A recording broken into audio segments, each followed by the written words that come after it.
Single point of failure.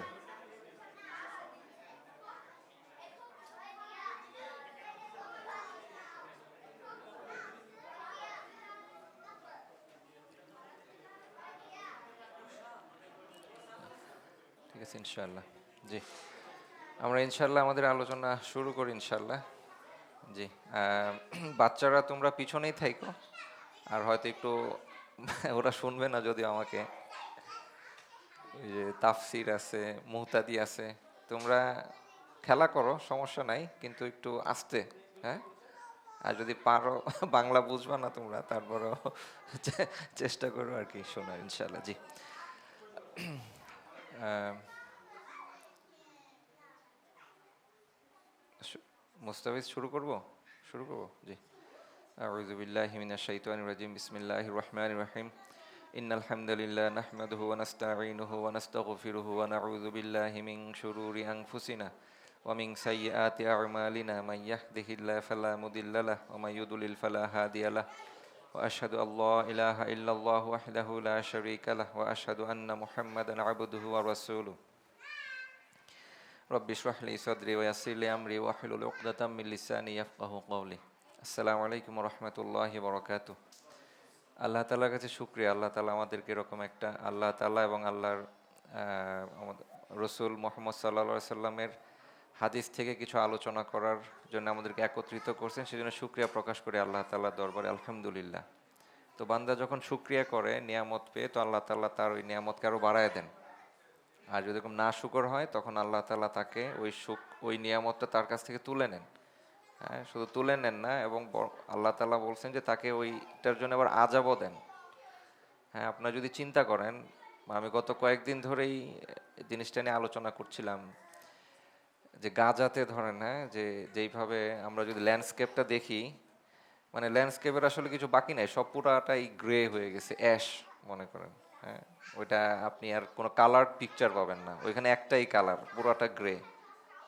এবং just main স্ট্রিমে যেটা বলছে যে কত 122 একর না কত একর জমি শুধু আপনার মানে কি বলে আবাদের জন্য বাকি আছে ওই ল্যান্ডের মধ্যে।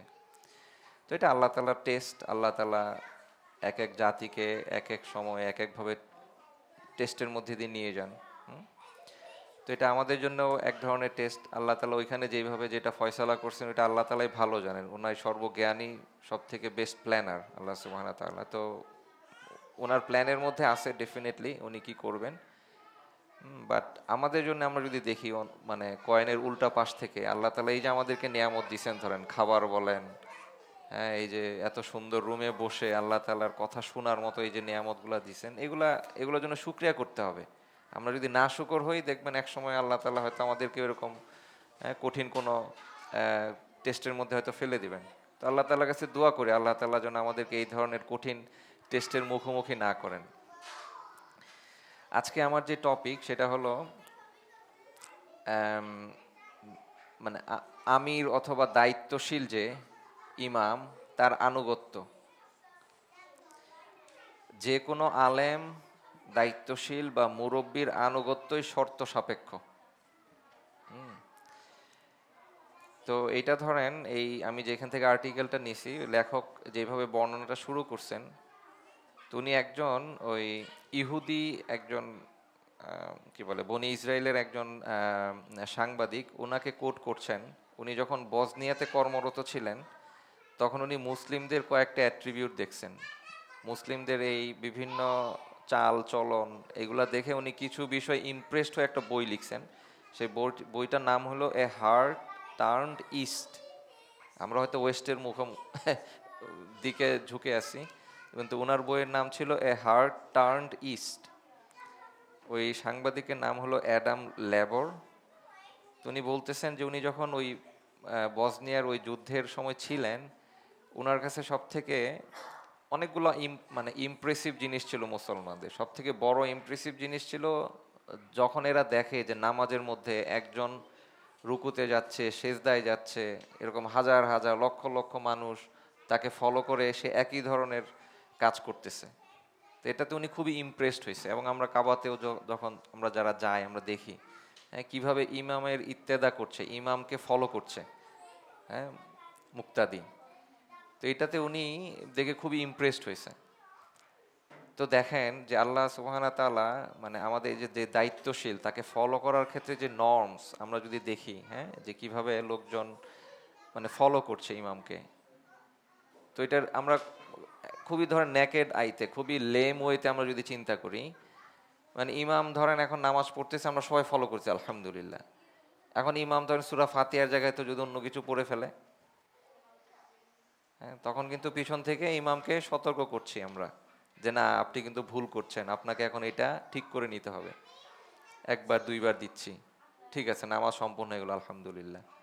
এর পরের দিনও আয়সা ধরেন হয়তো ইমাম এমন কিছু করছে যেটা হয়তো মানে মুক্তাদির কাছে মনে হচ্ছে যে না, এটা আসলে যেইভাবে করার কথা ছিল ওইভাবে করতেছে না। মুক্তাদি কিন্তু ফলো করতেছে, দেখেন তার মানে ইমাম যতক্ষণ একটা রুলস রেগুলেশনের মধ্যে দিয়ে যাচ্ছে, সবাই ধরেন ওই সিজদা করছে, রুকু করছে, সব করছে। যখনই উনি কোনো একটা বিচ্যুতি হচ্ছে তখনই আবার কিন্তু ওনাকে সতর্ক করে দিচ্ছে, যারা তাকে ফলো করছে তারাই।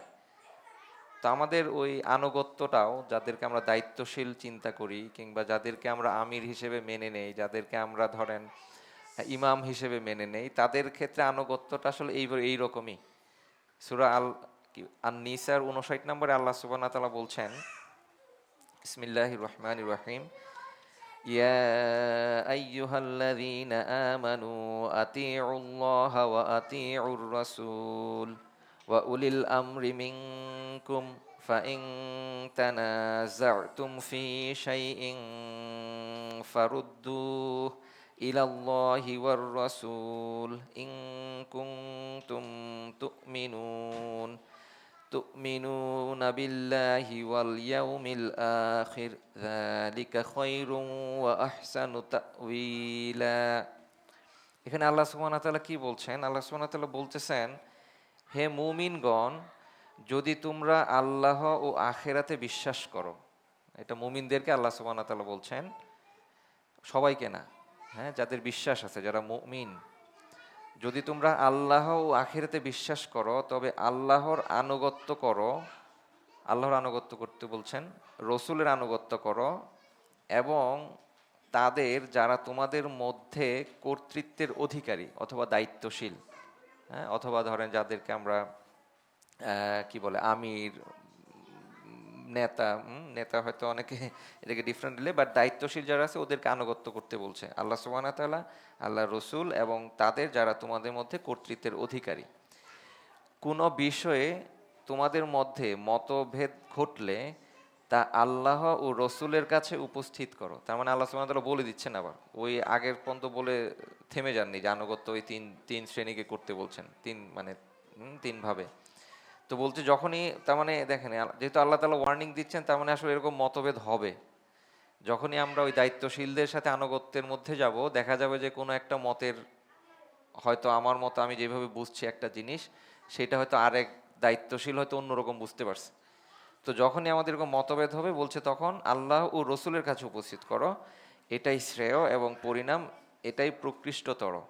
বলছে যে এটাই একমাত্র মানে ওয়ে, হ্যাঁ, যে কিভাবে আমরা দায়িত্বশীল এবং কি বলে মানে যাদের উপর দায়িত্ব দেওয়া হয়েছে তাদেরকে আমরা আনুগত্য করব। তো এটার তাফসির ইবনে কাসির থেকে আমি পড়ছি, যে এখানে ইবনে কাসির এরকম অনেকগুলো হাদিস নিয়ে আসছেন এই দায়িত্বশীলদের আনুগত্যের ক্ষেত্রে। তো সবচেয়ে সুন্দর যে হাদিসটা নিয়ে আসছেন প্রথমেই, যেটা সহিহ বুখারীর হাদিস, এখানে দুইটা হাদিসকে রেফার করছেন ইবনে কাসির। উনি বলছেন, হজরত আবদুল্লাহ ইবনে আব্বাস রাদিয়াল্লাহু তাআলা হতে বর্ণিত আছে যে রাসূলুল্লাহ সাল্লাল্লাহু আলাইহি সাল্লাম একটি ছোট নৌবাহিনীতে হজরত আবদুল্লাহ ইবনে হুজাইফা ইবনে কায়েস রাদিয়াল্লাহু তাআলাকে প্রেরণ করেন। মানে আল্লাহ সুবহানাহু ওয়া তাআলা, আল্লাহ রসুল ওই জমাতে যান নাই, একটা ছোট বাহিনীকে পাঠাইছেন কোনো একটা কাজে, যেটাতে আমির হিসেবে ওই দায়িত্বশীল হিসেবে নিযুক্ত করছিলেন আবদুল্লাহ ইবনে হুজাইফা ইবনে কায়েস রাদিয়াল্লাহু তাআলাকে, আরেকজন সাহাবীকে। তো উনার ওই বলতেছেন যে ইবনে কাসির বলছেন যে ওনার ক্ষেত্রে যে ঘটনাটা ঘটছিল তার পরিপ্রেক্ষিতে এই আয়াতটা অবতীর্ণ হয়। এবং একই হাদিস মুসনাদে আহমদে আছে হজরত আলী রাদিয়াল্লাহু তাআলার রেফারেন্স থেকে, যে আলী রাদিয়াল্লাহু তাআলা বলেন, রাসূলুল্লাহ সাল্লাল্লাহু আলাইহি ওয়াসাল্লাম এক সেনাবাহিনী প্রেরণ করেন এবং একজন আনসারীকে তার নেতৃত্ব দান করেন। ওই আনসারীটা হলো ওই যে আব্দুল্লাহ ইবনে হুযাইফা ইবনে কায়েস রাদিয়াল্লাহু তাআলা আনহু। একদা তিনি সৈন্যদের উপর কি এক ব্যাপারে ভীষণ রাগান্বিত হয়ে বলেন, মানে উনি লিড দিচ্ছিলেন কোনো একটা ব্যাপারে, ধরেন এরকম হয়তো কেউ মানে নাই কিংবা কোনো একটা কারণে ওনার সাথে যায়নি আর কি। তো উনি এরকম রাগান্বিত হয়ে গেলেন। তখন উনি বলতেছেন, রাসূলুল্লাহ সাল্লাল্লাহু আলাইহি সাল্লাম কি তোমাদেরকে আমার আনুগত্যের নির্দেশ দেননি?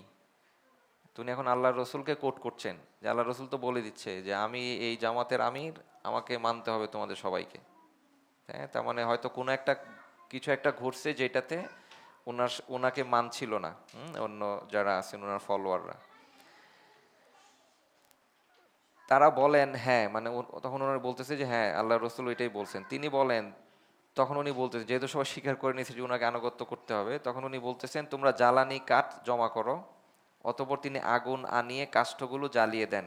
তারপরে তিনি বলেন আমি তোমাদেরকে এই আগুনের মধ্যে প্রবেশ করার নির্দেশ দিলাম। তো আব্দুল্লাহ ইবনে হুযাইফা ইবনে কায়েস রাদিয়াল্লাহু আনহু কি করলো, যে উনি লিড দিচ্ছেন, মতের পার্থক্য হয়েছে। তো এখন বলতে চাই তোমাদের আল্লাহ রসুল তো বলে দিছে আমাকে ফলো করার জন্য, যা বলবো সেটাই ফলো করবো।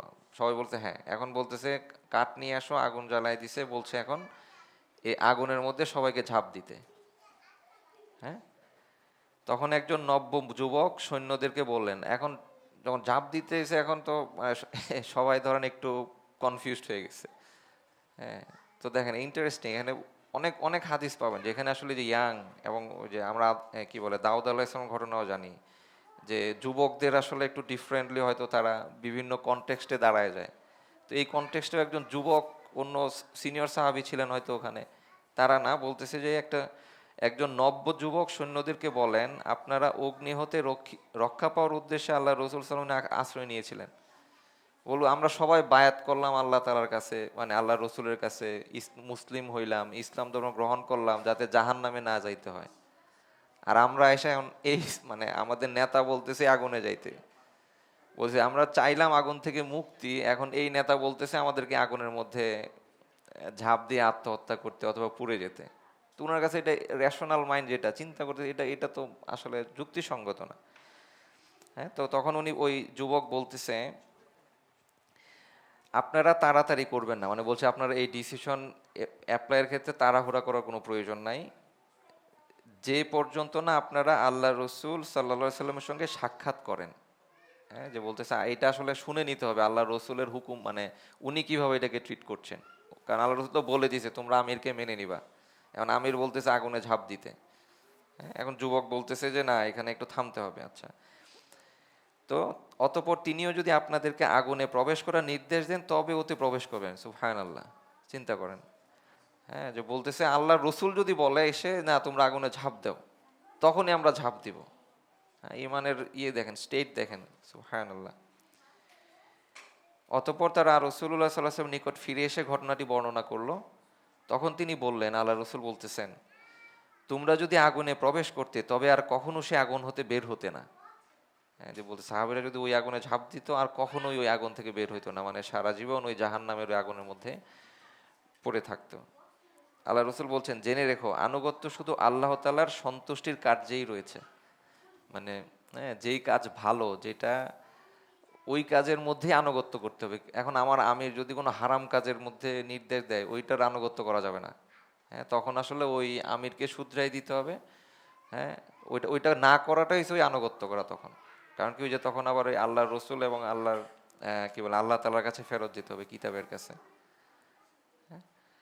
তো বলতেছে যে আনুগত্য আমরা ততক্ষণই করব যতক্ষণ পর্যন্ত ওই আনুগত্যটা ভালো কাজের মধ্যে হবে। যখনই গুনাহ, কুফরি, শিরকি, হ্যাঁ ওই ওই রকম যখন কোনো নির্দেশনা আসবে সেগুলো আমরা মানতে পারবো না। তো এই তাফসিরে ইবনে কাসির উনি আরও কয়েকটা হাদিস নিয়ে আসছেন আনুগত্যের ক্ষেত্রে। সই বুখারি, সই মুসলিমের মধ্যেও হাদিসটি হযরত আনাস রাদিয়াল্লাহু তাআলা হতে বর্ণিত আছে, মানে সেম হাদিসটা ওই আরও কয়েক কয়েক অন্য সাহাবী থেকে বর্ণনা করা হয়েছে। সুনানে আবু দাউদে হযরত আব্দুল্লাহ ইবনে ওমর রাদিয়াল্লাহু তাআলা হতে বর্ণিত আছে যে রাসূলুল্লাহ সাল্লাল্লাহু আলাইহি ওয়াসাল্লাম বলেন শ্রবণ করা ও মান্য করা মুসলমানের উপর ফরজ, শুনতেছি এবং মানতেছি।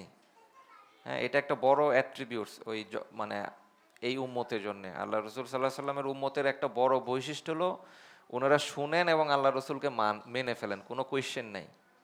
যেটা বনি ইসরায়েলের ক্ষেত্রে আমরা দেখছি, হ্যাঁ, যে কোয়েশ্চেন করে করে ওইটাকে আরো মোর কমপ্লিকেটেড করে ফেলে জিনিসগুলোকে। কিন্তু আল্লাহ রসুলের সাহাবী এবং উম্মতের বড় বৈশিষ্ট্য হলো শুনবে এবং মানবে।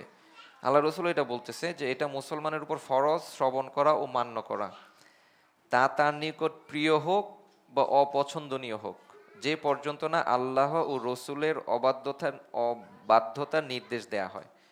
যতক্ষণটা না কুফরি করতে বলছে, আল্লাহ তাআলার এবং আল্লাহ রসুলের এগেনস্টে যেতে বলছে, ততক্ষণ পর্যন্ত এটা মানা আমার জন্য ফরজ। শ্রবণ করা এবং মান্য করা দুইটাই, শোনা এবং মানা। যখন অবাধ্যতার নির্দেশ দেয়া হবে তখন শ্রবণও করতে হবে না, মান্যও করতে হবে না। দুইটাই বলছেন এখন। কখন মানতে হবে, আবার কখন মানা যাবে না। যখন এরকম কেউ আমাদেরকে ওই আল্লাহর এবং আল্লাহ রসুলের অবাধ্য হইতে বলবে, তখন ওটাকে মানা যাবে না। সই বুখারী সই মুসলিমে হজরত উবাদা ইবনে সামিত রাদিয়াল্লাহু তাআলা হতে বর্ণিত, তিনি বলেন, আমরা শ্রবণ করা ও মান্য করার উপর রাসূলুল্লাহ সাল্লাল্লাহু আলাইহি ওয়াসাল্লামের নিকট বায়াত গ্রহণ করি। তাতে আমাদের সন্তুষ্টি হোক বা অসন্তুষ্টি হোক, আমরা কঠিন অবস্থাতেই থাকি বা সহজ অবস্থাতেই থাকি।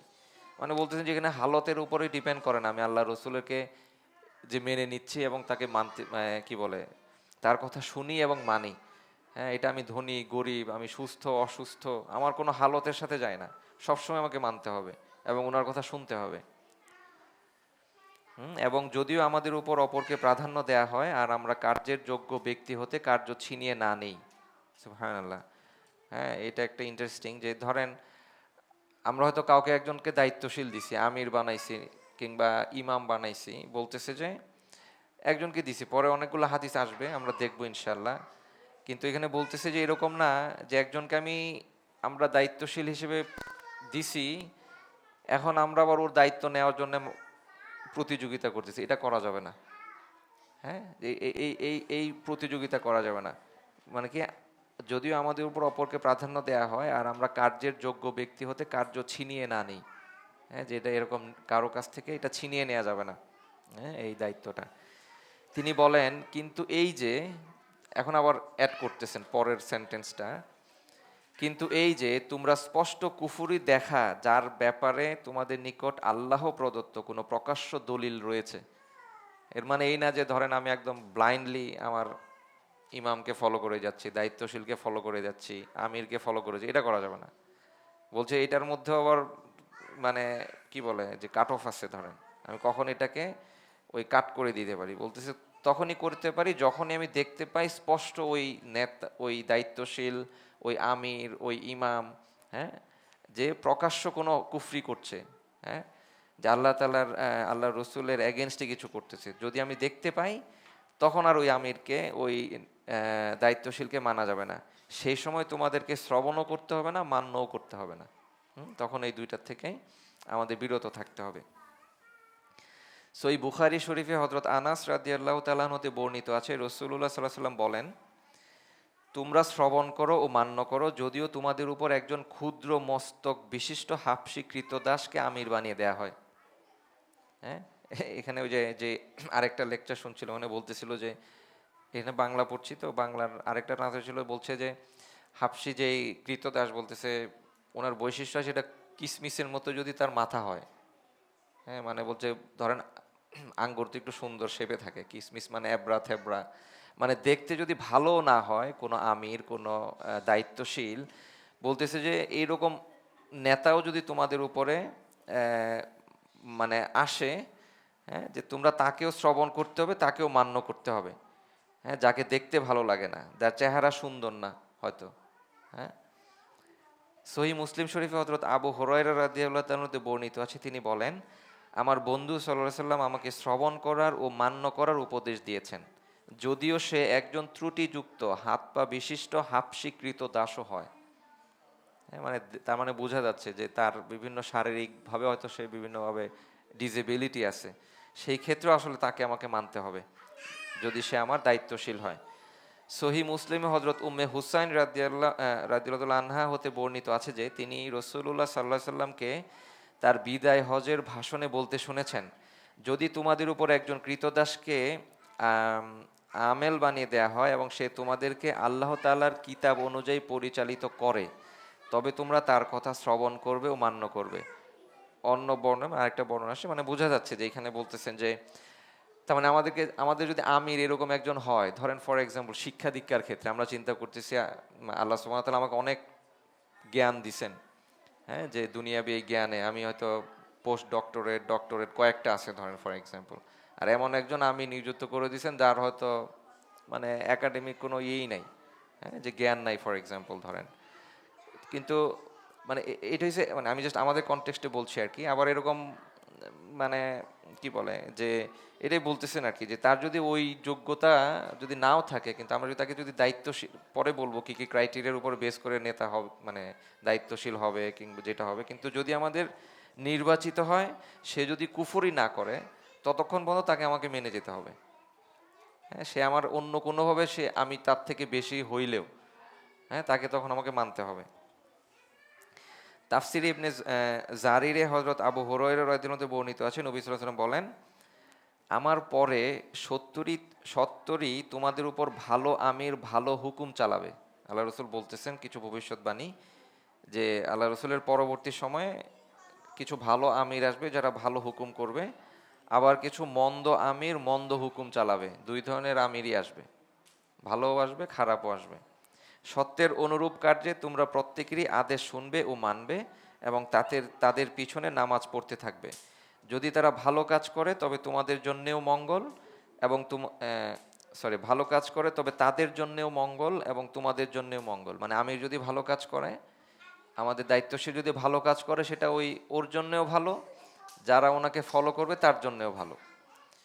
আর যদি তারা মন্দ কাজ করে তবে তোমাদের জন্য মঙ্গল বটে, কিন্তু তাদের মন্দ কর্মের প্রতিফল তাদেরকেই ভোগ করতে হবে। হ্যাঁ, যেরকম না যে ধরেন আমির আমাকে দিয়ে যদি কোনো মন্দ কাজ মানে কিছু করায়, কিংবা সে যদি মন্দ কাজ করায় না, আসলে সে যদি নিজে মন্দ কাজ করে, এইটার ভাগীদার আমি হব না। হ্যাঁ, যে ও যদি কুফরি করে, ওই কুফরির ভাগীদার ওই আমির কিংবা ওই দায়িত্বশীল সেই হবে। সেটাতে আমাদের মঙ্গল হবে, কারণ কি আমরা তাকে যেহেতু মেনে যাচ্ছি, আমরা তাকে কি বলে যে দায়িত্বশীল হিসেবে মেনে নিছি, ওইটার জন্য আমাদের মঙ্গল ঘটবে। কিন্তু ওই ওনার কুফরির জন্য উনি দায়বদ্ধ থাকবে। হযরত আবু হুরায়রা রাদিয়াল্লাহু তাআলা বর্ণিত আছে, রাসূলুল্লাহ সাল্লাল্লাহু আলাইহি ওয়াসাল্লাম বলেন, বনি ইসরাইলের মধ্যে ক্রমাগত একের পর এক নবী আসতে থাকতেন, কিন্তু আমার পরে কোনো নবী নেই, বরং খলিফা রয়েছে এবং তারা অধিক সংখ্যক হবে। হ্যাঁ, যে এবং এই উম্মতের এটা আরেকটা বড় কি বলে যে বৈশিষ্ট্য। আগেকার সময় ধরেন আমরা জানি যে ঠিক আছে জাহিলিয়াত আসতেছে, আরেকজন নবী আল্লাহ তাআলা পাঠাবেন ওই কওমকে ঠিক করার জন্যে, কিন্তু আল্লাহ রসুল শেষ নবী, এরপরে আর কোনো এরকম নবী আসবে না আল্লাহ তাআলার পক্ষ থেকে। তার মানে আল্লাহ তাআলার পক্ষ থেকে এই যে আল্লাহ রসুলের যে খলিফা যারা, হ্যাঁ, যে সিকোয়েন্স যেটা আছে, যে যারা দায়িত্বশীল হবে, এইটা বজায় থাকবে। এবং বলতেছে তারা অধিক সংখ্যক হবে। জনগণ জিজ্ঞেস করেন, হে আল্লাহ রসুল, তাহলে আপনি আমাদেরকে কি নির্দেশ দিচ্ছেন? যেহেতু নবী আসবে না, তখন আমাদের তাহলে কি দায়িত্ব হবে তখন? তিনি বলেন, প্রথম জনের বায়াত পূর্ণ করো, মানে যখন প্রথম খলিফা যে আসবে তার বায়াত নিতে হবে। তারপর তার পরবর্তী জনের বায়াত পূর্ণ করো, তোমরা তাদেরকে তাদের হক পূর্ণভাবে দিয়ে দাও। আল্লাহ তাআলা তাদেরকে তাদের প্রজাদের সম্বন্ধে জিজ্ঞাসাবাদ করবেন। মানে বলতেছে আমাদের দায়িত্ব এটা আসলে পুরোটা দিয়ে দিতে হবে, তাকে মানতে হবে। আর এরকম যে খলিফা হবে, যে ধরেন দায়িত্বশীল হবে, তার দায়বদ্ধতা আল্লাহ সুবহানাহু ওয়া তাআলার কাছে। হ্যাঁ, যে আমরা ওই আল্লাহ তাআলা তাকে জিজ্ঞেস করবেন। হযরত ইবনে আব্বাস রাদিয়াল্লাহু তাআলা হতে বর্ণিত আছে, রাসূলুল্লাহ সাল্লাল্লাহু আলাইহি ওয়াসাল্লাম বলেন, যে ব্যক্তি স্বীয় আমিরের কোনো অপছন্দনীয় কাজ দেখে সে যেন ধৈর্য ধারণ করে। মানে বলতেছে এটা কুফরি না, কিন্তু আমিরের কিছু অপছন্দনীয় কাজ আছে ধরেন, হ্যাঁ, যে হয়তো তার মানে কোনো জিনিস ওটা ভালো লাগছে না কোনো এক ভাইয়ের, তো বলতেছে যদি এরকম কিছু দেখে তখন সে যেন ধৈর্য ধারণ করে। যে ব্যক্তি দল হতে অর্ধ হাত দূরে সরে যাবে সে অজ্ঞতা যুগের মৃত্যুবরণ করবে। মানে মনে করেন যে আমরা একটা জমাতবদ্ধভাবে আছি, আমরা ওই জমাতের সাথে দায়িত্বশীলকে আমরা মেনে নিছি, হ্যাঁ, কিন্তু ওই দায়িত্বশীল হয়তো এমন কিছু কাজ করতেছে যেটা আমার পছন্দ না।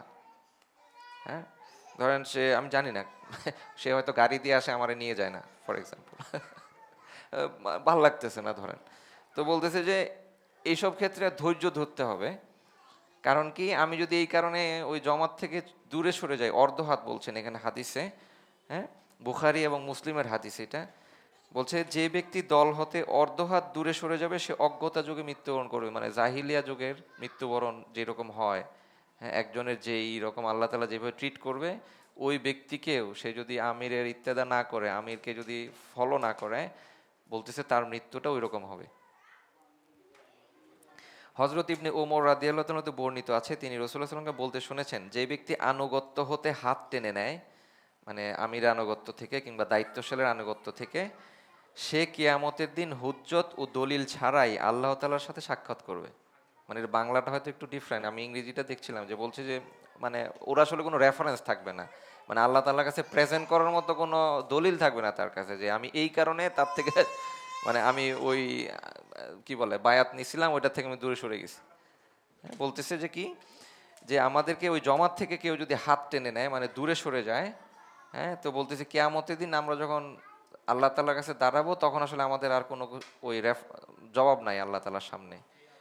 হ্যাঁ, এটা হলো একটা। আরেকটা বলতেছে, আর যে ব্যক্তি এমন অবস্থায় মারা যাবে, হ্যাঁ, যদি এরকম এই অবস্থায় মারা যায় যে জমাত থেকে সে দূরে চলে গেছে, মারা যায়,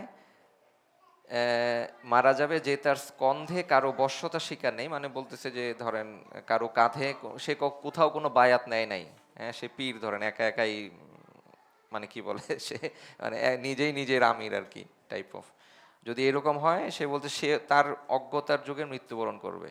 সেও এরকম, এই তার মৃত্যুটা ওই জাহিলিয়া যুগের মৃত্যুর মতোই হবে। সহি মুসলিমেই হজরত আব্দুর রহমান ইবনে আবদ ই রাব্বিল কাবা হতে বর্ণিত আছে, আর একটা মুসলিমের হাদিস বলছেন, তিনি বলেন, আমি বাইতুল্লাহ শরীফে গিয়ে দেখি যে হজরত আবদুল্লাহ ইবনে আমর ইবনে আল আস রাদিয়াল্লাহু তাআলা আনহু কাবা ঘরের ছায়ায় বসে রয়েছেন এবং তথায় একটি জনসমাবেশ রয়েছে। আমি ওই সমাবেশের এক পার্শ্বে বসি। সেই সময় হজরত আবদুল্লাহ রাদিয়াল্লাহু তাআলা আনহু বর্ণনা করেন, এক সফরে আমি রাসূলুল্লাহ সাল্লাল্লাহু আলাইহি সাল্লামের সাথে ছিলাম। আমরা এক মজলিসে অবতরণ করি। কেউ তার তাঁবু ঠিক করতে লেগে পড়েন, কেউ স্বীয় তীর গুছিয়ে নেন এবং কেউ অন্য কাজে লেগে পড়েন। এমন সময় হঠাৎ রাসূলুল্লাহ সাল্লাল্লাহু আলাইহি সাল্লামের রাসূলুল্লাহ সাল্লাল্লাহু আলাইহি সাল্লাম এর ঘোষণাকারী সকলকে ডাক দিয়ে বলেন, নামাজের জন্য একত্রিত হন। আচ্ছা, এখানে এই হাদিসে যেটা বলছেন, আল্লাহ রসুল বলছেন আর কি, যে আকিমুস সলা, মানে এটা বলতেছেন যে এটা আসলে ওই ওই নামাজের জন্য না, বলতেছে এটা হচ্ছে কোনো আল্লাহ রসুল যখন কাউকে মানে ইম্পর্টেন্ট কোনো মানে কি বলে যে বৈঠক করতেন, তখন এইভাবেই ডাকতেন, হ্যাঁ, সাহাবিদেরকে। বলতেছে ওইরকম তেমন একটা ইম্পর্টেন্ট আলোচনা হবে, এই জন্য আল্লাহ রসুল সব সাহাবিকে ডাকছেন ওই সমাবেশটার মধ্যে। তো তখন বলতেছেন যে অতঃপর আমরা রাসূলুল্লাহ সাল্লাল্লাহু আলাইহি ওয়াসাল্লামের নিকট একত্রিত হই। তখন তিনি বলেন, প্রত্যেক নবী আলাইহিস সালামের উপর আল্লাহ পাক ফরজ করেছেন যে তিনি যেন স্বীয় উম্মতকে তার জানা সমস্ত ভালো কথা শিখিয়ে দেন এবং তার দৃষ্টিতে যা কিছু মন্দ তা হতে যেন তাদেরকে সতর্ক করেন। জেনে রেখো, এই উম্মতের নিরাপত্তার যুগ হচ্ছে প্রথম যুগ।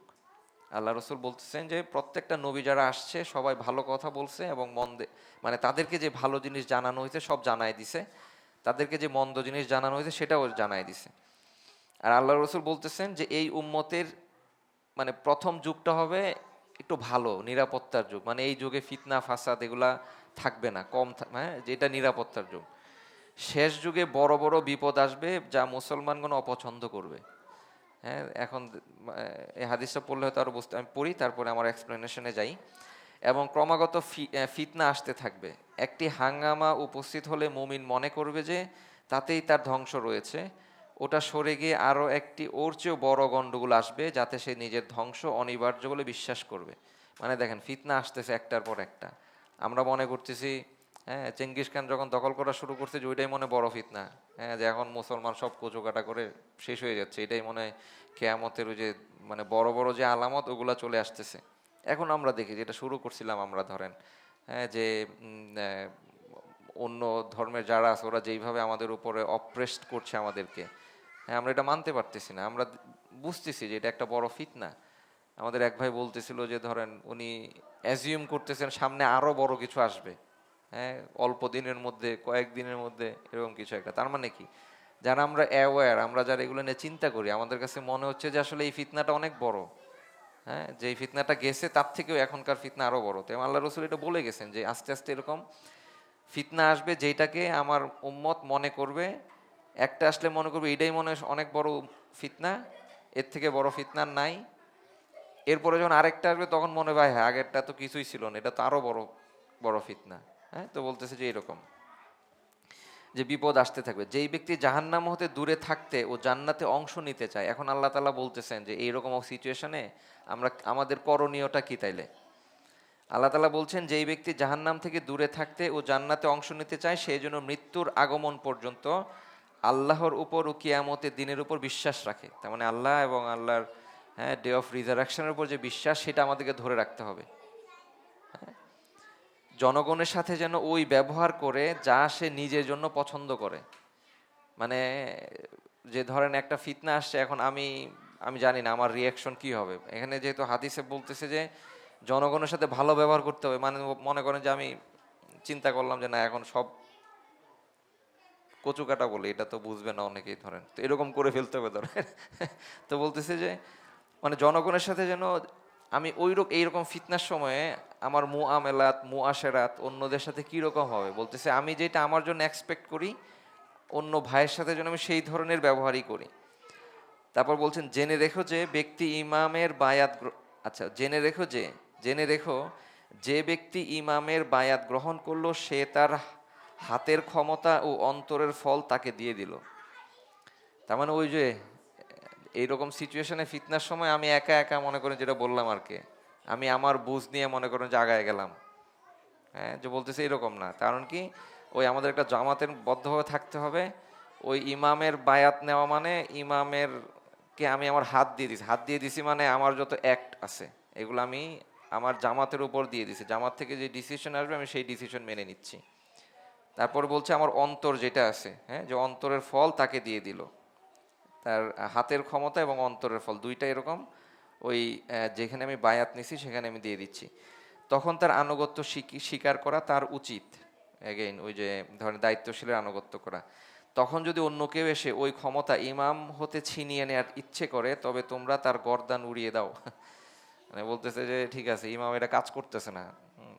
তো বলতেছে যে মানে কাজ করতেছে না বলা ঠিক আছে, কিন্তু এসে ধরেন আমি হয়তো নিয়ে নিলাম ক্ষমতা, এটা করা যাবে না।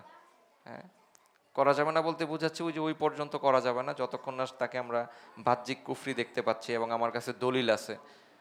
যে ওই রকম দলিল পেলে ওর আনুগত্য করা যাবে না, কিন্তু তার আগ পর্যন্ত ওই ইমামকে আমাকে আনুগত্য করে যেতে হবে। আচ্ছা, আব্দুর রহমান রহিমাউল্লাহ বলেন আমি নিকটে গিয়ে, তো এখন এত অনেক বড় হাদিস তো বর্ণনা করে ফেললো, হ্যাঁ, সাহাবী। এখন ওই আরেকজন বলছেন, আব্দুর রহমান রহিমাউল্লাহ বলছেন আমি নিকটে গিয়ে হযরত আব্দুল্লাহ ইবনে আমর রাদিয়াল্লাহু আনহুকে বলি আমি আপনাকে আল্লাহ তাআলার কসম দিয়ে বলছি আপনি কি স্বয়ং এটা রাসূলুল্লাহ সাল্লাল্লাহু আলাইহি ওয়াসাল্লামের মুখে শুনেছেন। মানে বলতেছেন এই যে আপনি যে এতগুলো বললেন এগুলো কি আপনি নিজের মুখে শুনছেন কিনা। তখন তিনি তার দুখানা হাত স্বীয় কান এবং অন্তরের দিকে বাড়িয়ে দিয়ে বলেন আমি রাসূলুল্লাহ সাল্লাল্লাহু আলাইহি ওয়াসাল্লাম হতে এই দুই কানে শুনেছি এবং অন্তরে রক্ষিত রেখেছি। মানে ওই সাহাবী ওটাকে আবার অ্যাফার্মেশন দিচ্ছে, মানে আপনি কি বলে যে কনফার্ম করছে যেটা উনি নিজের মুখে নিজের কানে শুনছেন এবং অন্তরে ওইটাকে ও অ্যাজ ইট ইজ ওইটাকে ধারণ করছেন। আমি তখন বলি আপনার চাচাতো ভাই, মানে বুঝছেন, তখন মানে সে যেহেতু বলতেছে ওই সাহাবী এরকম বর্ণনা করতেছে, তখন আবার উনি আরেকটা ওই রেফারেন্স নিয়ে আসতেছে, তাহলে এটা কিভাবে সম্ভব। রেফারেন্সটা কি, বলছে যে আপনার চাচাতো ভাই হযরত মুয়াবিয়া রাদিয়াল্লাহু তাআলা আনহুকে দেখুন যে তিনি আমাদেরকে আমাদের পরস্পরের মাল অন্যায়ভাবে খেতে ও পরস্পর যুদ্ধ করার নির্দেশ দিচ্ছেন, অথচ আল্লাহ তাআলা এই দুটো কাজ হতে নিষেধ করেছেন। তখন মুয়াবিয়া রাদিয়াল্লাহু তাআলা আনহুর হয়তো কোনো একটা হুকুম, হ্যাঁ, মালের ক্ষেত্রে ইউটিলাইজেশনের ক্ষেত্রে ডিফারেন্ট ছিল। তো উনি বলতেছে যে এটা আল্লাহর যে এরকম আইন ছিল ওনার ওনার বুঝ থেকে বলছেন যে এইটা তো ওই রকমভাবে মুয়াবিয়া রাদিয়াল্লাহু তাআলা করছেন না। তো এখানে ওই আয়াতটা নিয়ে আসছেন ওই কি বলে ওই ওই ব্যক্তি যখন কি বলে ওই সাহাবীকে বললেন আর কি, মুয়াবিয়া রাদিয়াল্লাহু তাআলার ওই রেফারেন্সটা দিলেন। তো এখানে আল্লাহ তাআলা বলছেন হে মুমিনগণ তোমরা পরস্পর সম্মতিক্রমে ব্যবসা ব্যতীত অন্যায়ভাবে পরস্পরের ধন সম্পত্তি গ্রাস করো না এবং তোমরা নিজেদেরকে হত্যাও করো না, নিশ্চয়ই আল্লাহ তোমাদের প্রতি করুণাশীল। মানে বলতেছেন যে যে অন্যের সম্পত্তি গ্রাস করা, হ্যাঁ, তার মানে বোঝা যাচ্ছে যে মুআবিয়া রাদিয়াল্লাহু আনহুর সময় যেই একটা উনি যেইভাবে ওটা করছিলেন ওই ওই উনার কাছে মনে হচ্ছিল যেটা অন্যায় হচ্ছে। তখন সাহাবী কি উত্তর দিচ্ছেন? সাহাবী তখন একটু চুপ ছিলেন আর কি। হ্যাঁ, চুপ থেকে উনি বলতেছেন, এটা শুনে হযরত আব্দুল্লাহ রাদিয়াল্লাহু আনহু কিছুক্ষণ নীরব থাকেন। হ্যাঁ, ও যখন এটা বলছে অতঃপর তিনি বলেন, আল্লাহ তাআলার আনুগত্যের কাজে তোমরা তার আদেশ মান্য করো এবং তার অবাধ্যতার কোনো নির্দেশ দিলে তা মান্য করো না। মানে বলতেছেন এখানে কোনো সাহাবী কিছু করছে কিনা, কেউ কিছু করছে কিনা, এটা বলতেছে যে এটা আসলে কোনো দেখার বিষয় না। দেখার বিষয় কি, যতক্ষণ পর্যন্ত এটা আল্লাহ তাআলার হুকুমের, আল্লাহ তাআলার আনুগত্যের মধ্যে থাকবে ততক্ষণ পর্যন্ত এটা করা যাবে।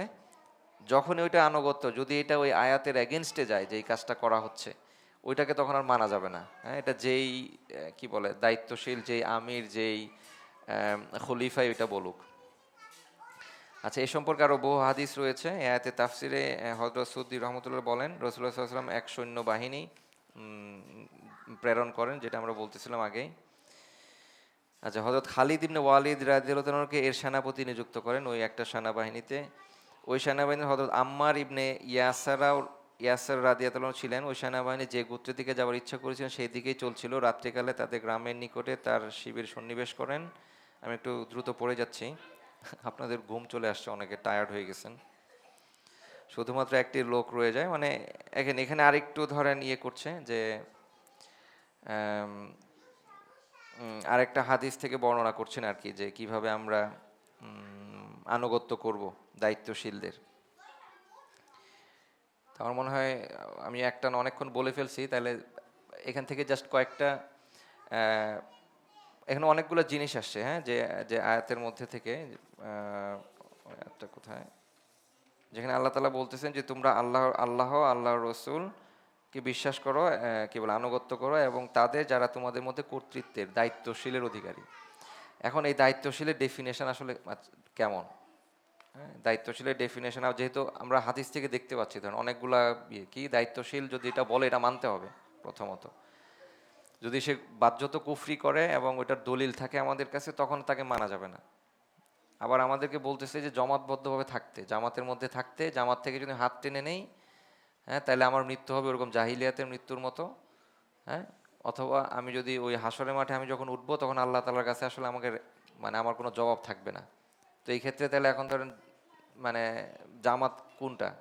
কারণ এখনকার সময় তো জামাত অসংখ্য জামাত। এখন ধরেন আমি যদি ফর এক্সাম্পল ধরেন এই মানে মিউনিক দাওয়া ইনিশিয়েটিভে আসি, এটা একটা জামাত, আমরা আলহামদুলিল্লাহ সবাই বলি এটা একটা প্ল্যাটফর্ম ইসলামিক দাওয়া। তার মানে কি এখান থেকে বের হয়ে যাওয়া মানে আমি কি ওই জাহিলিয়াতের মৃত্যু গ্রহণ করব? তো এখনকার সময়ের কনটেক্সট আসলে এরকম না। আলেমরা যেটা বলেন যে জামাত অসংখ্য থাকবে, কিন্তু জামাত ভাবে থাকতে হবে এইটা নিয়ে কারো কোনো দ্বিমত নাই। কিন্তু জমাতের যে ডেফিনেশন, কারণ এখন আমরা যদি দেখি পুরো বিশ্বের মধ্যেই মানে এককভাবে জমাত নেতৃত্ব দেওয়ার মতো কাউকে আসলে আমরা মানে ওইরকম দেখা যায় না বাহ্যত। হ্যাঁ, তো জিনিসটা হচ্ছে যে জামাতের সাথে থাকতে হবে, যেই জামাতের সাথে আমি থাকবো ওই জামাতের আনুগত্য করতে হবে, ওই জামাতের যেই দায়িত্বশীল থাকবে তার।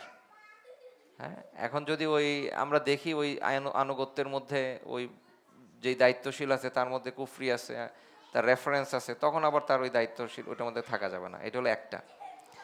আর দায়িত্বশীল বলতে আলেমরা কি বলে যে স্কলাররা কিংবা আলেমরা কি বলেন, দায়িত্বশীল বলতেছে যে ইবনে কাসির উনিও বলতেছেন যে দায়িত্বশীলের মধ্যে দুই ক্যাটাগরির লোকজনই পড়ে। কারণ কি, এক ক্যাটাগরির লোক হলো ধরেন আমাদের মতো, যারা আমাদের মতো বলতে মানে আমার মতো, যে ধরেন যারা ওই দিনের ক্ষেত্রে এলমের ক্ষেত্রে হয়তো একাডেমি কিংবা কোনো উস্তাদের এগেনস্টে যে পড়াশোনা করেনি ফর এক্সাম্পল, এই ধরনের যারা হয়তো ইসলামিক ধরেন ইসলামিক ওয়েতে থাকতে চায়, একটা জমাতবদ্ধভাবে ওরা কাজ করছে, কিন্তু ওদের ধরেন মানে ইলম যেটা ফিখের যে ইলম সেটা পর্যাপ্ত নাই। হ্যাঁ, এটা হলো এক ধরনের দায়িত্বশীল। আরেক ধরনের দায়িত্বশীল হলো যাদের আসলে ফিকের জ্ঞান আছে। হ্যাঁ, যাদেরকে আল্লাহ তাআলা ওই জ্ঞানটা দিছেন, যারা ধরেন আমাদের যে ইমাম আছে বড় বড় ইমামরা, হ্যাঁ, স্কলাররা, তো যাদেরকে আল্লাহ তাআলা ওই জ্ঞান দিছেন তারাও দায়িত্বশীল। হ্যাঁ, তো বলতেছে যে এই যে আল্লাহ তাআলা যাদের আনুগত্য করতে বলতেছেন এখানে, থার্ড যে শ্রেণীটা, থার্ড না আসলে আল্লাহ রসুল তো আলটিমেট, বাট পরবর্তী যে খলিফা যারা আসবে ওদের মধ্যে, তো বলতেছে ইমাম কি বলে যে ইবনে কাসির বলছেন যে আসলে এটা দুই ক্যাটাগরির লোকজনই পড়ে। তো উনি এটাকে আরো ন্যারো ডাউন করছেন। আমার মতো লোক যদি ধরেন কোনো ফিকের ক্ষেত্রে যদি মতভেদ দেখা দেয়, তখন আসলে আমার কাছ থেকে মত নেওয়া যাবে না, নিতে হবে ওই আলেমদের কাছ থেকে যার ফিকের জ্ঞান আছে। হ্যাঁ, তার মানে এইটা না ওই দায়িত্বশীলকে আমরা মানবো না। বলতেছে যে ফিকের ক্ষেত্রে যদি মতভেদ দেখা দেয়, মানে সেম এই কনটেক্সটে, এই আয়াতের কনটেক্সটেই এটাকে আরেকটু এক্সটেন্ডেড করছে দায়িত্বশীলদের মধ্যে। যাদের ধরেন ফিকের জ্ঞান লিমিটেড আছে তাদেরকে মানতে হবে আমাদের, কিন্তু যদি দেখা যায় যে ওই মানে ফিকের ক্ষেত্রে কোনো মতভেদ, তখন আমাদের আলেমদের কাছে যেতে হবে। যা আলেম বলতে আমি বুঝাচ্ছি জ্ঞান সবারই থাকতে পারে, কিন্তু যাদের ওই ফিকের ওই জ্ঞানটা যাদের বেশি মনে হবে আমাদের কাছে, তো ওদের কাছে যেতে হবে। যদি ওই ইমামদের মধ্যে পাওয়া না যায় কিংবা ওনাদের মধ্যেও মতভেদ থাকে, তখন আসলে ওই আলটিমেটলি আল্লাহর রসুল এবং আল্লাহ তাআলার কিতাব ওইটার মধ্যে যেতে হবে। হ্যাঁ, তার মানে আমাদেরকে জমাতবদ্ধ থাকতে হবে। জমাতের ডেফিনেশন এটা আসলে ইসলামিক যে কোনো জমাত হইতে পারে। হ্যাঁ, এবং এইটার মধ্যে কোনো কি বলে যে আপনার ওই যে যে হাদিস থেকে যেটা আসছে যে আমি এরকম আল্লাহ তাআলার সামনে দাঁড়াবো, আমার কোনো কিছু রেশনাল থাকবে না, ওই রকম না যে আমি যদি এই জামাত থেকে বের হয়ে আরেকটা জামাতের সাথে আমি সম্পৃক্ত হই। হ্যাঁ, এটা এটা অ্যাকসেপ্টেবল। এটা যেহেতু আমাদের এখন এই মুহূর্তে কোনো ধরনের সিঙ্গেল জামাত নাই, সেই ক্ষেত্রে আমরা এরকম জমাতবদ্ধ থাকতে পারি, কিন্তু যখনই যে জামাতে থাকবো ওই জামাতে আমাদেরকে আনুগত্য করতে হবে। হ্যাঁ, আমিরের আর আমিরের এরকম আনুগত্য ছুটে যাবে তখনই যখন আমির এরকম জন্য প্রকাশ্য কোনো কুফরি করবে যেটার কাছে আমাদের কি বলে যে আলটিমেট দলিল থাকবে। তো এটাই আলহামদুলিল্লাহ। তো আজকের আলোচনা আমার এইটাই ছিল। আরও কিছু কনটেক্সট ছিল, বাট আমার মনে হয় যে অনেকটুকু বলে ফেলছি এক নাগার। যেহেতু ইন্টারেক্টিভ না, আমার ছোট করাটাই বেটার আর কি।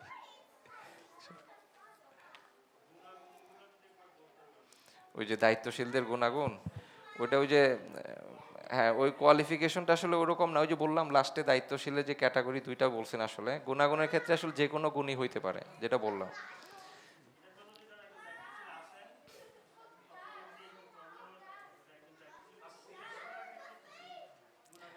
আচ্ছা, দায়িত্বশীল সিলেক্ট করার আজকের স্কোপে ওটা নাই। ওইটা তাহলে ইনশাল্লাহ আমি জানি না আপনি মনে সাগর ভাই মনে হয় আলোচনাটা আনেননি মনে হয়, কিছু আসছিল। হ্যাঁ সেটাই, তো আমরা ওইটা হয়তো ইনশাল্লাহ পরে করবো, বাট আজকে ওইটা নাই আমার। আমি জি জি, আজকের টপিকটা আনুগত্য পর্যন্তই। এখন আপনার যে লাস্টের কনক্লুশনটা ইন্টারেস্টিং, যে এই সেম এগেইন যে আমি যদি, আপনি বলছেন দুই ধরনের ক্যাটাগরির লোক আছে যাদের কাছে অ্যাকচুয়ালি ফিকের জ্ঞান না, ওহির জ্ঞান যাদের কাছে, কোরআন হাদিসের জ্ঞান যাদের আছে। ফিক হচ্ছে একটা একটা অংশ। পার্ট। জি সো যাদের কাছে ওহির জ্ঞান আছে, আমরা বলি সিম্পলি মানে আল্লাহ, কোরআন এবং হাদিস যেটাই ওহির অংশ। তো ওহি প্রদত্ত জ্ঞান যাদের কাছে আছে, এটা হচ্ছে একটা ক্যাটাগরির লোক। একটা হচ্ছে আমরা মানে কে যেটা আর কি দুনিয়ার শিক্ষায় শিক্ষিত যেটা বলি।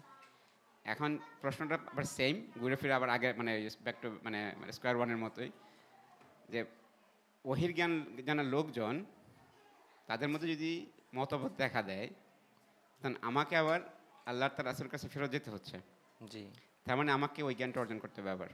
হ্যাঁ সেটা। আপনি বুঝতে পারছেন ব্যাপারটা? হ্যাঁ হ্যাঁ যে ওইটাই।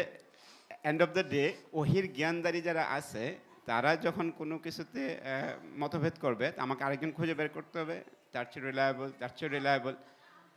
কারণ একটা স্টেজ পরে আমার কিন্তু দায়িত্ব চলে আসতেছে, আমি ওই জ্ঞানটা সম্বন্ধে আহরণ করব। কারণ না হলে আমি কীভাবে বুঝবো আমি আল্লাহর রাসূলের জ্ঞান কোথায় আছে, সেটা আমি জানবো কীভাবে? জি আমি সেটা ইন্টারেস্টিং আসলে। এটা এটা হ্যাঁ, এটা ট্রু। কারণ মানে যেমন আমার আলটিমেটলি দেখা দায়িত্ব যায় চলে আমি যে আসতেছে ওই জ্ঞানটা অর্জন করার। জি, তো আমি হয়তো ডিসিশন নিতে পারবো না, আল্লাহ তাআলা হয়তো আমাকে ওই ডিসিশন নেওয়ার মতো পাওয়ার থাকবো না, কিন্তু আমি যখন মতভেদ, তো ডেফিনেটলি আমি একজন আলেম। এরকম না যে আলটিমেটলি আমি একজন, যেহেতু ওহির জ্ঞান যেটা জাকির ভাই বললো মাশাআল্লাহ, আমি একজনের কাছে শুনে ওনাকেই ব্লাইন্ডলি মেনে নিচ্ছি।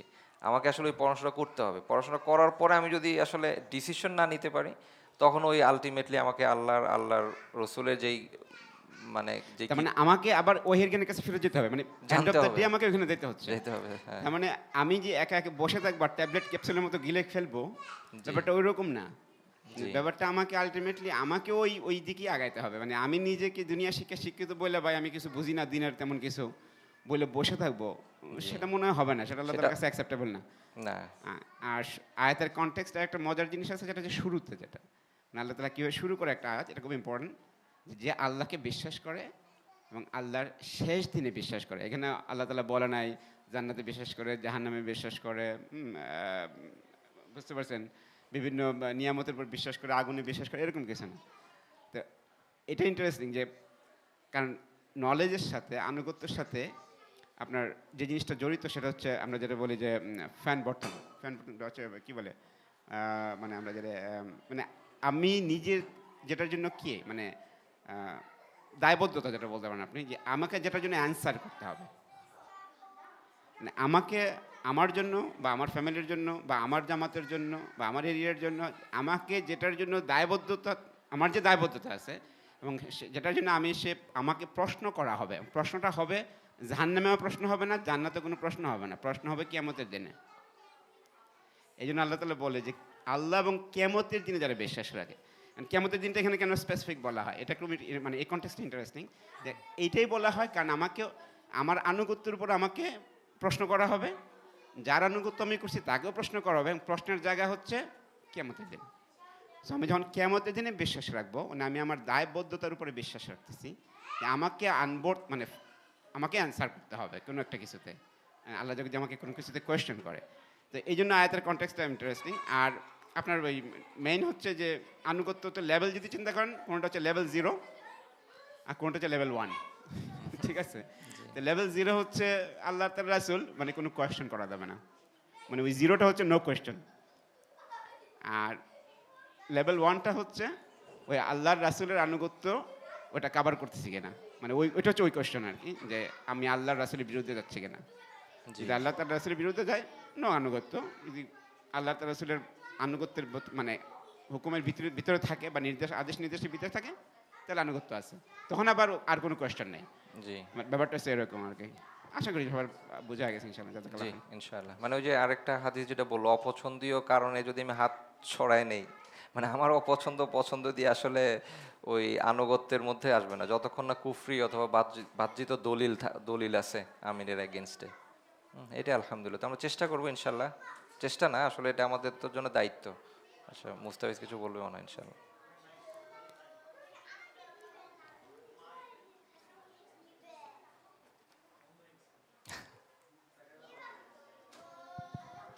জি, জাকারিয়া ভাই যেটা বলছেন এটার উপরে আমার একটা মানে আমার একটা চিন্তা আর কি, চিন্তা বলতে আমি যেটা পড়ছি মানে আজকের আলোচনা থেকে যেটা পাইছি, এটা একটা রিভিউ করার জন্য যে ভাইয়ের আলোচনা থেকে এটা একটা বিষয় ক্লিয়ার যে আনুগত্য হবে শুধু মারুফ কাজের, এটা হচ্ছে প্রথম কন্ডিশন, তো ভালো কাজের মানে আল্লাহর সন্তুষ্টি। কিন্তু সূরা নিসার যেই আয়াতটা নিয়ে জাকারিয়া ভাই বলছেন যে আতিউল্লাহ ও আতি রসুল উলি আমরি মিনকুম, তো এটা লাস্টের পার্ট কিন্তু এটা আছে যে আল্লাহর আনুগত্য করো এবং রাসূলের আনুগত্য করো, এবং আনুগত্য করো হচ্ছে তোমাদের মধ্যে উলি যারা, ওই যে উলিল আমরি মিনকুম, মানে হ্যাঁ উলিল আমরি মিনকুম, তোমাদের মধ্যে যারা হচ্ছে আমির, আপনি যেটা আজকে ডিফাইন করছেন। তো আমি কিন্তু আলটিমেটলি এই পার্টটা ছাড়তে পারবো না, এটা আল্লাহ তাআলার হুকুম। কিন্তু আনলেস আনটিল হ্যাঁ যখন উনি হচ্ছে আমর কাজের, ভালো মারুফ কাজের নির্দেশ না দেবে, ততক্ষণ মানে মারুফ কাজ থেকে সরিয়ে আসবে, তখন কিন্তু ওইটা আমি করব না, কিন্তু আমি আবার ছেড়েও দেব না। কারণ আমরা তো স্পেশালিস্ট না, বিশেষ করে ফিকের যে বিষয়গুলো আছে, দেখা যায় আমরা কিন্তু দুনিয়াবি কোনো কাজ দিয়ে যদি আমরা ডিফাইন করি, আমরা কিন্তু অসুখ বিসুখ হইলে অনেক কিছুতেই অনেক কিছু করতে পারি, কিন্তু আমরা তারও স্পেশালিস্টদের কাছে যাই, মানে আমি যেটা বলছি এটার সাথে রিলেট না, বাট মানে দুনিয়াবি কাজের সাথে সামঞ্জস্য করার জন্য। এটা একটা মানে ওইটাই জাকির ভাই যেটা বলবো, ওহির জ্ঞানটা তো নিতে হবে আমাদেরকে, বাট মানে আমার হয়তো এই মুহূর্তে ওই ক্যাপাবিলিটিসটা নাই, এটা আল্লাহ তাআলা এক একজনকে এক একভাবে বানাইছেন। নিঃসন্দেহে মানে যদি জাকারিয়া ভাই যেটা বলছে এটাই গোল হওয়া উচিত, তো আল্লাহ তাআলা এটা জানতেন নিশ্চয়ই যে আমার কতটুকু ক্যাপাবিলিটি আছে। রাসূল সাল্লাল্লাহু আলাইহি ওয়াসাল্লাম বা অন্যান্য মানুষ মানে নবী রাসূল ছাড়া মানুষের মধ্যে যে ক্যাপাবিলিটি, এটা জেনেই তো আল্লাহ তাআলা আমাদের উপরে আয়াত অবতীর্ণ করেছেন। এই যে ধরেন ওই মাশাআল্লাহ সুন্দর বলছো যে মানে এটা তাবেঈদের একটা কমন বৈশিষ্ট্য ছিল, ওনারা সাহাবীদের সান্নিধ্যে যেত। যে হাদিস বললাম না যে এক সাহাবী ধরেন কাবার মধ্যে ছায়ার মধ্যে হেলান দিয়ে বসেছিল এবং তার চারপাশে তাবেঈরা জমায় হয়ে গেছে, কারণ কি ওরা শুনতে গেছে ওনার থেকে, জ্ঞান নিতে গেছে। তার মানে তো ওনারা ওই জ্ঞানের জন্য ছুটছে, হ্যাঁ জ্ঞান শুনতেছে, কারণ তার মানে কি আল্লাহ তালা ওই সাহাবিকে ভালো জ্ঞান দিয়েছেন মার্শাল্লাহ। এবং আমরা জানি এক এক সাহাবিকে এক একভাবে আল্লাহ তালা কি বলে ক্ষমতা দিছিলেন, হ্যাঁ। তো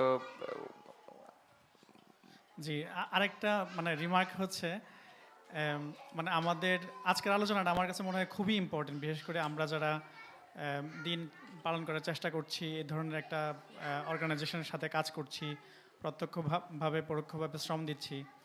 আল্লাহ তালা আমাদের, প্রথম কথা হচ্ছে আল্লাহ তালা আমাদেরকে কবুল করুন। সেকেন্ড কথা হচ্ছে সূরা সূরা আলী ইমরান অথবা সূরা আল বাকারার 144 নম্বর আয়াতে যে উহুদ যুদ্ধের যে ঘটনা বর্ণনা করা হয়েছে, যে তখন কিছু সাহাবী যে উহুদ যুদ্ধের সময় আল্লাহ রাসূল সাল্লাল্লাহু আলাইহি ওয়াসাল্লাম মারা গিয়েছে, শহীদ হয়েছেন, এরকম কথা বলে তারা বিচ্ছিন্নভাবে করছিল। তখন আল্লাহ তাআলা ওই আয়াত প্রেরণ করছিলেন যে যদি মুহাম্মদ সাল্লাল্লাহু আলাইহি ওয়াসাল্লাম একজন মানুষ মাত্র, তার পূর্বে অনেক নবী এসেছেন, সো মানুষ পরিবর্তনের সাথে সাথে, মানে আমি এটার সার সংক্ষেপ বলতে চাচ্ছি যে আমির বা উলিল আমর পরিবর্তনের সাথে সাথে আমার আনুগত্যের যাতে পরিবর্তন না হয়, এইটা আমাদের ডে টু লাইফের মধ্যে অনেক হয়।